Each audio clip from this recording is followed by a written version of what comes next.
You're listening to the Zine Collector Podcast, Episode 2. All you need is zine love.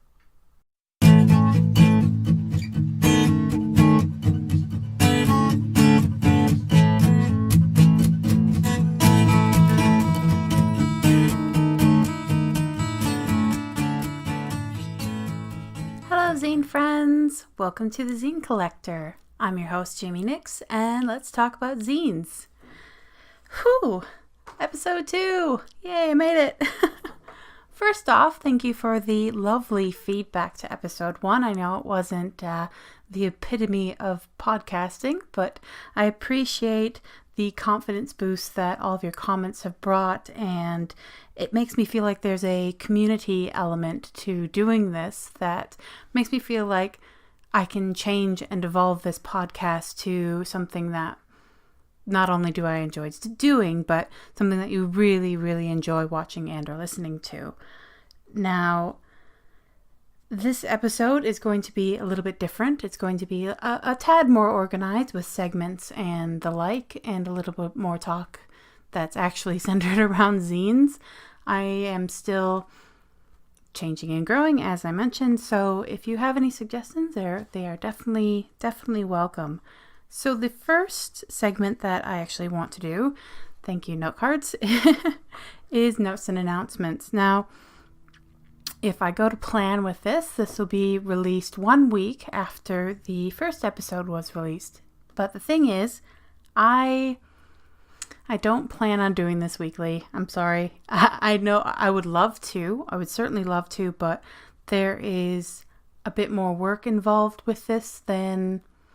Not that I anticipated it would be easy, but it takes a bit more spoons out of me than I realized. So I'm going to try to go for fortnightly. It may be 3 weeks, that sort of thing. I'll certainly keep you updated if that's something that you are really interested in knowing and keeping up with. But yeah, this one being in the week after the first one was more for myself, to show myself that I could get past introductions, that this wasn't a one and done sort of thing, a one-hit wonder.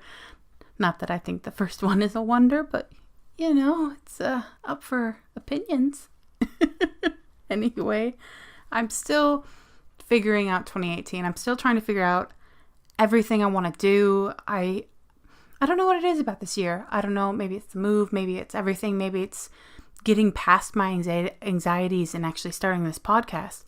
But I suddenly feel like I can do all the things if I can just get myself organized. So who knows? Maybe I will be able to move this up to weekly. I don't know. There's still so much to organize. And I mean, there's still a book I need to write. So there's a lot going on. That being said, and please don't see this as me being hypocritical, but that being said, I have been asked about doing zine readings. As in, people say, here's my zine, please pick a section of it. I won't read the whole thing, but please pick a section of it, read it out, and then let people know where they can go if they're interested. Now, I really like that idea. I like the idea of another avenue of being able to share the love of zines. But it's not something I'm looking at adding into this podcast. There are still segments that aren't even going to be in this episode that I'm looking forward to doing. Zine readings, I feel, I don't know, have a tone and a vibe and that sort of thing all of their own. So what I'm thinking about doing is a sister podcast for zine readings only, and kind of like a Nyx reads, that sort of thing. Now, if it's something that you'd be interested, I'd really like to know. This would obviously be done only with the permission of the people. Obviously, I'm not just going to pick up zines and read out sections. That goes against pretty much how I operate my life. Permission first, please. Yeah. So, I mean, there's a lot to figure out. There's what I will read, what I won't read. You know, will I swear? Will I not swear? Will I talk about certain topics? There's, like I said, a lot to figure out. But I am really interested in doing this. So if you like the idea, if you think you'd want your zine read, that sort of thing. If you like the idea of the sister podcast for it, let me know. Okay, on to the next segment with zine events. Now, I know last episode I went a bit all or nothing on you. I blame my anxiety. It's a bit of a black and white, all or nothing viewpoint, that sort of thing. And I realized that I can read a few and then tell you where to find more. Like, hello, middle ground. Nice to see you. So I've actually got 12 that sound interesting. But I'll move through them as quickly as I can so this section doesn't get boring. So, zine events around the world.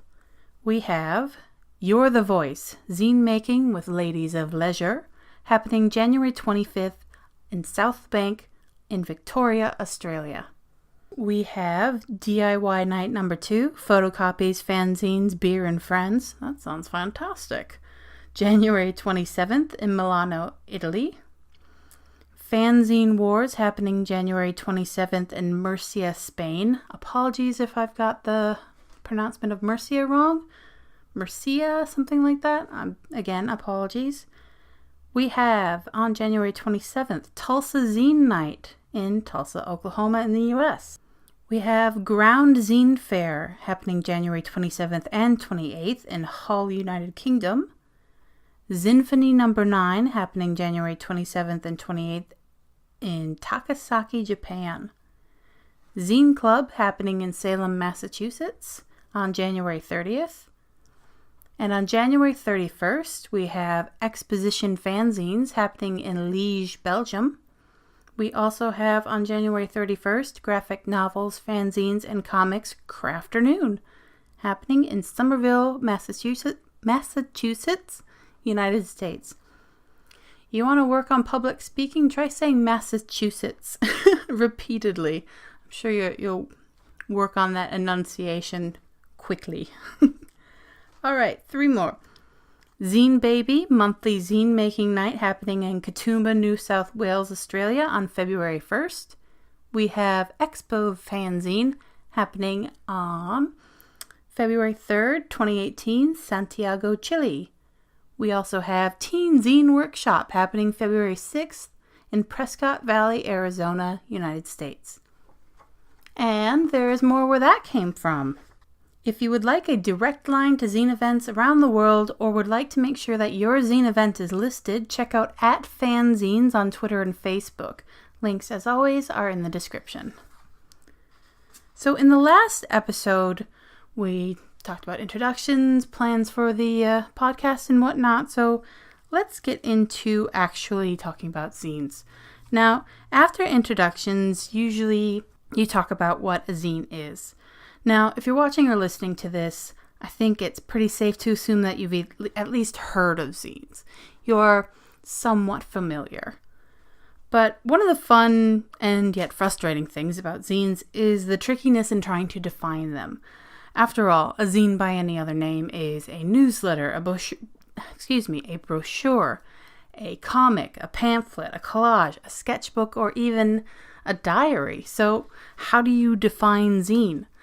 The thing is that when you start trying to put firm definitions on what a zine is, you are almost immediately faced with the exceptions to what you want your definition to be. For example, we have small circulation with global marketplaces, Etsy, Big Cartel, all of those ones that enable you to have a shop and enable you to, if you want to, send worldwide. Small circulation is more of a choice than a necessity of circumstance. I'm not saying it's always possible, but it's certainly open to the possibilities of wider circulation should you so choose and be able to. Let's be frank, postage sucks. We also have the definition done for love rather than profit. Now, this is still largely true, and I'm personally happy about this. No judgments about profits and that sort of thing. You know, whether you choose to do it for tradition or culture, a lot of people still are doing it for the love.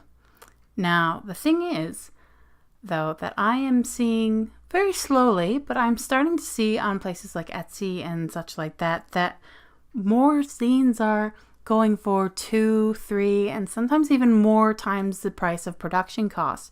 Now, I do the math. I sit down, I go, okay, this person says it's this many pages, that sort of thing. I go with the most expensive printing I can find, and I do the math to make sure I'm not being judgmental, and these are definitely still being done at 2, 3, etc. times the production price. Don't get me wrong, I am not trying to take the piss out of anyone who wants to make some money. I totally get that. But the thing is that there is a tradition there. It is part of the zine culture in a lot of ways to do these things not for profit. But I am backing off that tangent. I will talk about it in another episode. So definitions. Another one is zines are physical printed matter. Now, this is an especially tricky one because are e-zines actual zines? You have more, maybe not more and more. I don't know. I haven't been particularly focused on the e-zine making of things, so I'm not sure if there are more and more, but I know there are a lot of people who have e-zines only. I make PDF versions of my zines because postage stinks big time, and so I want people to be able to read my zines even if I can't afford to ship them or they can't afford to have them shipped, that sort of thing. So there is that component, and again, that's another topic for closer inspection in a future episode. So when all is said and done, there is a very good reason why definitions of zines online are often full of words like often and maybe and usually, that sort of thing. However, for the sake of clarity, for the Zine Collector podcast, see, there I go. I'm laughing at my own jokes again, but y'all said it was an okay thing for me to laugh at my jokes, so here we go. For clarity's sake, with their permission given, I have a couple of definitions that I really like that can help you get a foundation of what a zine is if you're unclear about it for whatever reason. So the first up is Stolen Sharpie Revolution. Now this little red book, very handy, highly recommended that you have a copy of this even if you've been doing zines for a while, it's worth taking a look at. Now, keep in mind that I do have an older version of this. This is Stolen Sharpie Revolution 2. I think it's the 4th edition. Don't quote me on that, I'm not sure. But yeah, actually 2018 will see the, let me check, 16th anniversary of Stolen Sharpie Revolution. So congratulations to Alex Rec on such a long-lasting, good resource. Now, onto those definitions. Zines are pronounced like magazine without the mega. Yeah, don't say Zine, please. Please don't say Zine. I'll just leave it at that. So zines are physical, printed, self-published creations that can consist of a single sheet of paper or over 100. Independently made for the love of creating and rarely make a profit. Can be created by one person or with a group of people. Usually are photocopied but can be offset, letterpress, or even mimeograph printed. Massachusetts. Contents can be anything you would like. Personal stories, political ideologies, music-related writing, gardening tips, jokes, lists of things you like or don't like. Travel stories, comics, photography, fiction, drawings, anything else you can think of. Zines are made by a spectrum of people throughout the world from all ages and walks of life. People who make zines can build and participate in communities that celebrate the tangible written word and support each other's efforts to do so. If that doesn't give you a nice place to stand for figuring out what zines are, then I don't know what will. That being said, I also have Metazine by Davida Gypsy Breyer. Now, I think it's Breyer. We actually talked about the pronunciation, but I'm sorry if I've messed it up, Davida. Anyway, Metazine. In my opinion, zines have been around for centuries, and zine is just a current term for self-published works, published more for passion than profit, with a goal of communication and connection. Zines tend to be part of a barter culture where ideas and expression become the commodity. Many zines believe in freedom of expression with at least a modicum of rebellion against established media and corporate culture. I love Davita's writing. I really, really do. I think it's fantastic. Highly recommend Metazine. I think it'd be a little remiss if I don't talk about how I define zines. Now, for me, what makes a zine has always come down to the handmade element. That I created a thing feeling. Whether it's heavy on cut and paste or light on typeface, I feel wonder and awe knowing that I am holding someone else's thoughts, someone else's self-expression in my hand, in a form that only exists by a creator's desire for it to be. I'd reference my note card a lot for that. But yeah, it's beautiful to know that I have this thing in my hand, and I don't care if it's mass-produced. I don't care if you've printed 20 or 1,000. The thing is that you created this, and I'm holding it in my hand, and it is of you. And that's part of the reason I feel I need to give zines such respect. Yeah, some people just flog off a zine in an hour, and there, it's done. But it is still of and by them, and that, to me, says a lot. Zines are and can represent so many things that it's no wonder that so many of us have made them before we even heard them.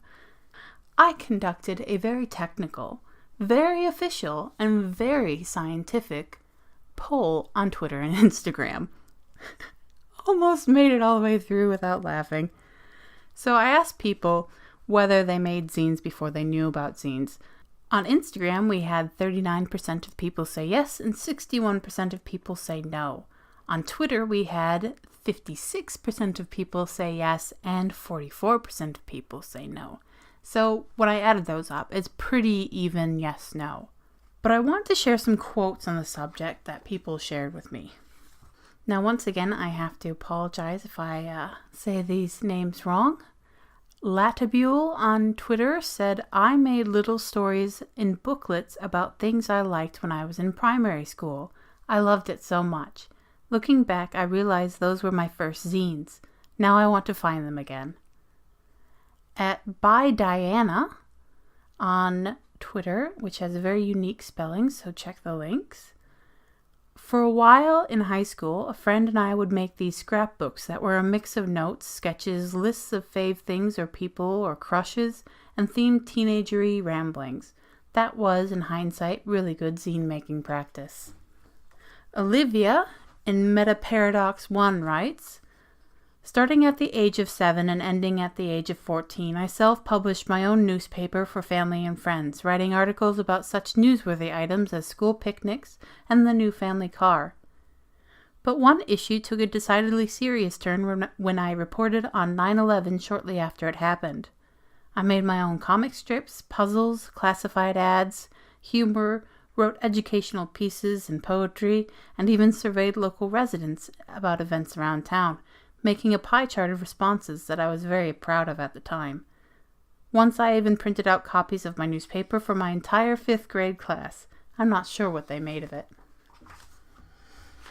And finally, I wanted to read a piece by Billy McCall, aka Billy the Bunny, out of Proof I Exist 22. He writes, I have been writing zines for a very long time now. When I was very young, I would make mini magazines and show them to my friends and parents. As I got into high school, I started photocopying them and sharing them on a larger scale. I grew up in rural Iowa and had never actually seen a zine and had no idea that other people did what they did. I just liked to write stories and I thought newspapers were cool. By my junior year, I had moved past photocopies and was now printing 1,000 copies at a time on newsprint with ads from small record labels providing me with just enough money to break even.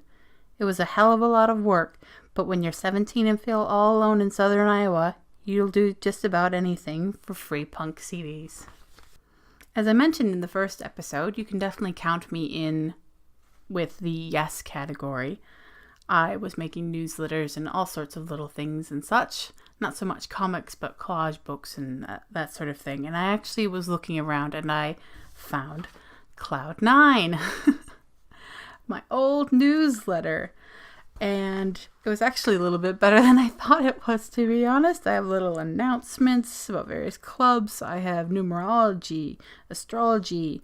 I shared a little bit of a novel I was working on at the time, and notes. And I even have a review of a concert I went to, which is kind of hilarious to me now because I always say that I'm not very good and with it when it comes to music and that sort of thing. So that was quite the funny surprise, that's for sure.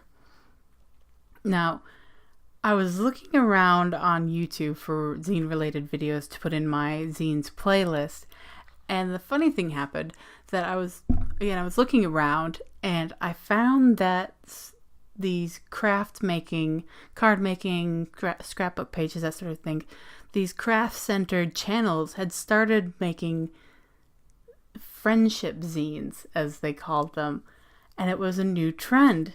And some made like artsy, nice mini zines, one-page mini zine. They were all the one-page folded-up mini zine, but while a few of them made copies for wide distribution, that sort of thing, many of them made just one-off mini zines with little pockets and little tags tucked into the pockets and everything like that.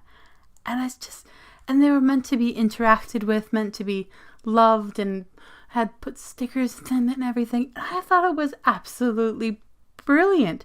Now, I'm fully admitting that I'm making assumption based on a few things mentioned in the video, but I'm fairly confident they have no idea what zines actually are.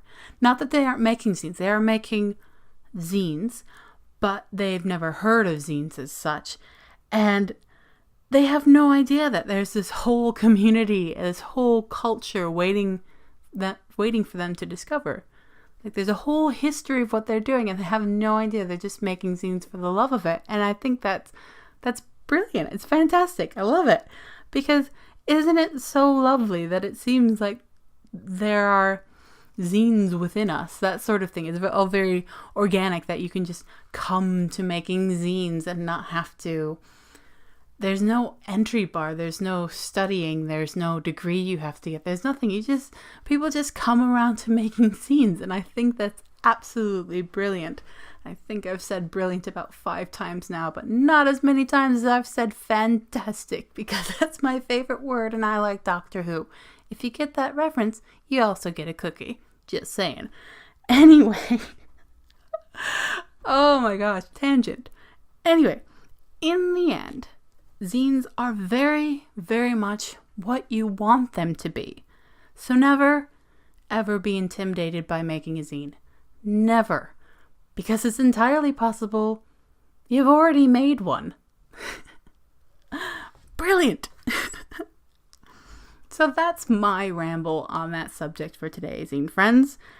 Did you make zines early on? Were you making them in childhood or as a teenager? Were you making newsletters or little collage booklets with your friend? Is there something specific for you personally that makes a zine and something else not a zine? Is there a specific aspect of zines that makes it a zine? Let me know in the comments, various messaging places. Let me know what you think, because I would love to know. Now we come to a new segment, and the public have spoken. Anyone who replied to me about this in the last episode, I just made a little tally, and basically people have said 1 question per podcast would be good for frequently asked questions.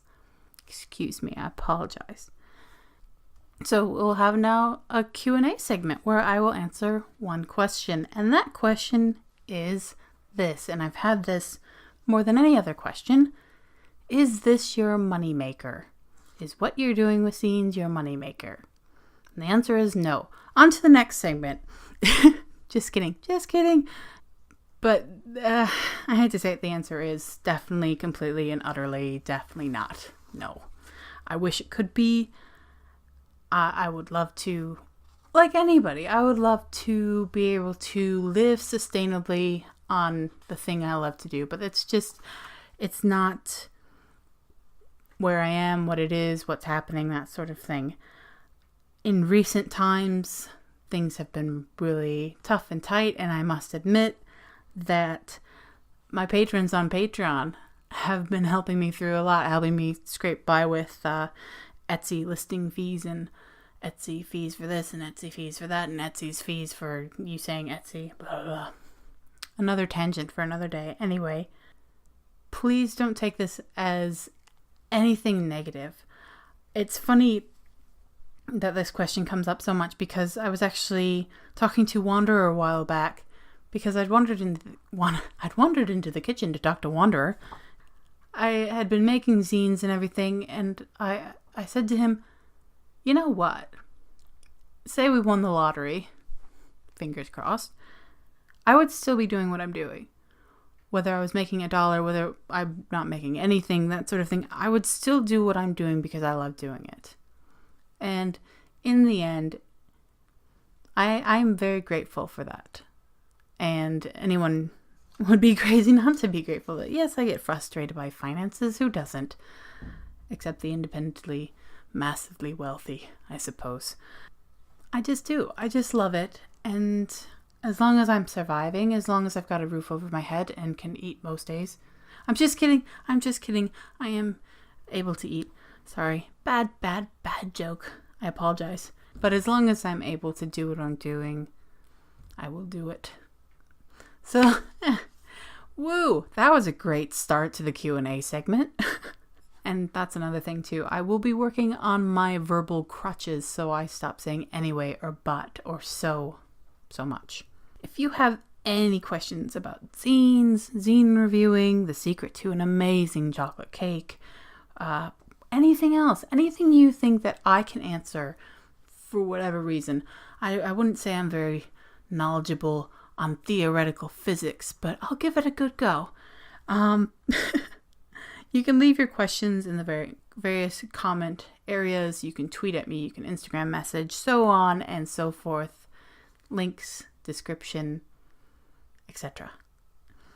Now it's time for another segment that I am calling Sharing is Caring, which is a little non-sponsored segment about zine spaces, places, and other things I'm liking in the Zineverse this week, or this fortnight, or this month, whatever it turns out to be. I would be remiss if I didn't start with WeMakeZines.com. If you're not familiar, WeMakeZines.com is a website that has a forum. It has specific groups for specific interests, that sort of thing. And it's a place for discussion, and it's all about zines. But we have the off-topic area if you want to talk about the weather, because weather is apparently really interesting to some people. It is a little bit quiet after the backup kerfuffle, and if you're not familiar with that, is basically we backed up the website and it backed it way up. Anyway, so if you think you are registered there already, you might want to check in and make sure. You might have to re-sign up, and for that we humbly and deeply apologize. It was a mistake, it was a hiccup, these things happen, but we are rebuilding. We are making it stronger. We actually have a really good resource section that's starting up. We have space for podcasts about zines. We have space for books about zines. We have that sort of thing. We have threads about all these things. And yeah, it'll be a great place to chat and get familiar, ask questions, all that sort of thing. We have zine makers, young and old. We have zine makers, experienced and non-experienced. So go ahead, check it out. So that is actually it for today's zine friends. Thank you again so much for joining me and for supporting me doing this lovely podcast and all the things. Remember that everything I say is just my opinion. There are no gatekeepers in the Zineverse, nor should there ever be. Links to everything I've talked about are in the various descriptions or blog posts, that sort of thing. Be sure to stop by seagreenzines.com, where I review zines every Thursday and Friday. The music for this podcast, Spanish Summer by Audionautics, is licensed under a Creative Commons Attribution license. This is the Zine Collector. I'm your host, Jaime Nyx. Until next time, go make some zines. Mwah.